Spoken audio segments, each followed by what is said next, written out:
নমস্কার বন্ধুরা, মিতালি রান্নাঘরে আপনাদের স্বাগত। বন্ধুরা, হ্যাঁ ঠিকই ধরেছেন, আজকের রেসিপি হলো ভোলা মাছের। তো আজকে আমি রান্না করব ভোলা মাছের তিলোত্তমা। প্রথমে ভোলা মাছগুলোকে সর্ষের তেলে ভালো করে ভেজে নিতে হবে। ভোলা মাছের গাগুলো এরকম সুন্দর করে ঘন ঘন চিরা লাগিয়ে নিতে হবে। ভোলা মাছটা যতক্ষণ ভাজা হচ্ছে ততক্ষণ একটা মশলা বানিয়ে নিতে হবে।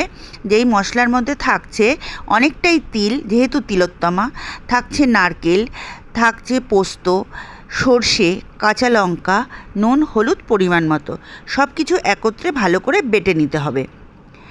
তারপর যেই ভোলা মাছটা ভাজা হয়ে যাবে তখন কড়াইতে দিয়ে দিতে হবে কালো জিরে ফোড়ন। হাফ চা চামচ কালো জিরে ফোড়ন দিয়ে দিলাম, আর দিয়ে দিলাম থেতো করা কাঁচা লঙ্কা।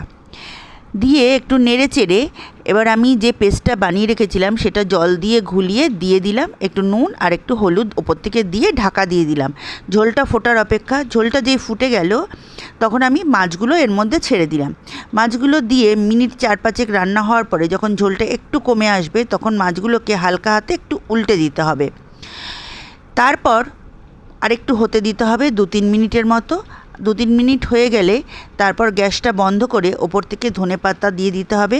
আপনারা চাইলে এর উপর দিকে ভাজা তিল এবং কাঁচা লঙ্কা চিড়ে এর উপর দিয়ে সাজিয়ে দিতে পারেন।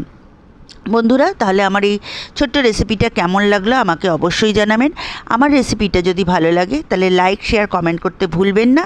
চ্যানেলটা সাবস্ক্রাইব করা না থাকলে অবশ্যই সাবস্ক্রাইব করে নেবেন। বেল আইকনটা ক্লিক করবেন, যখনই আমি এরকম নতুন রেসিপি আপলোড করব আপনাদের কাছে পৌঁছে যাবে। আপনারা সবাই ভালো থাকবেন, সুস্থ থাকবেন। পুরো ভিডিও দেখার জন্য আপনাদের অসংখ্য ধন্যবাদ।